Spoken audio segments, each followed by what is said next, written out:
Depuis 1978, Gérard Guéry élève 600 brebis à Maisons-les-Chaours. Pourtant habitué à se débrouiller seul, il a choisi de participer à l'opération Alizé.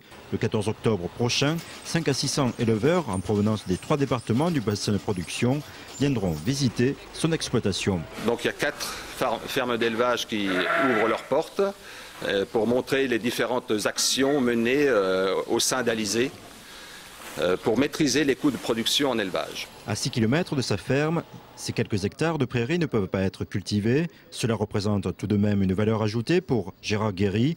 Il bénéficie d'une prime à l'herbe et en plus, il peut faire d'importantes économies de nourriture. Jusqu'à 1 kg de concentré par jour et par brebis. Disons que l'herbe elle est en libre service et donc il n'y a pas de coût puisque la coupe est directe avec le pâturage.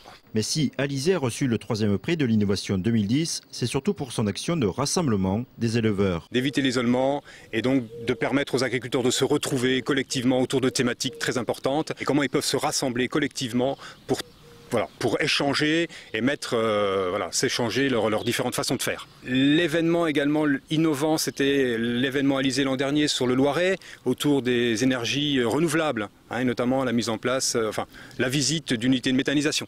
Éric Rousseau et Nicolas Locher sont les grands vainqueurs du concours de l'innovation 2010. Leur idée, ramasser les déchets sur les parcelles en bordure des routes entre Ausson et Hervy. Alors sur 5 km, nous avons récolté plus de 250 kg de déchets, donc ce qui fait environ 53 kg de déchets au kilomètre. Du verre, du papier, des bouteilles plastiques, des bouteilles métalliques. On savait qu'il y avait des déchets le long des routes, on en voyait, on en ramassait nous déjà régulièrement un petit peu, mais quand on a pesé, on a été surpris parce qu'on ne pensait pas qu'il y en avait autant. C'est vrai que nous, on n'a pas toujours une agriculture toujours propre, mais il faut aussi faire prendre confiance aux gens qu'eux non plus ne sont pas propres. Le tout, c'est de donner l'exemple pour que d'autres puissent aussi demain réaliser ce qu'on fait. C'est pas quelque chose d'agricolo-agricole. C'est une démarche qui est amorcée, mais ça demande justement le prix va nous demander aussi à nous remettre en cause et à dire bah oui, on continue. C'est pas un aboutissement, c'est un début.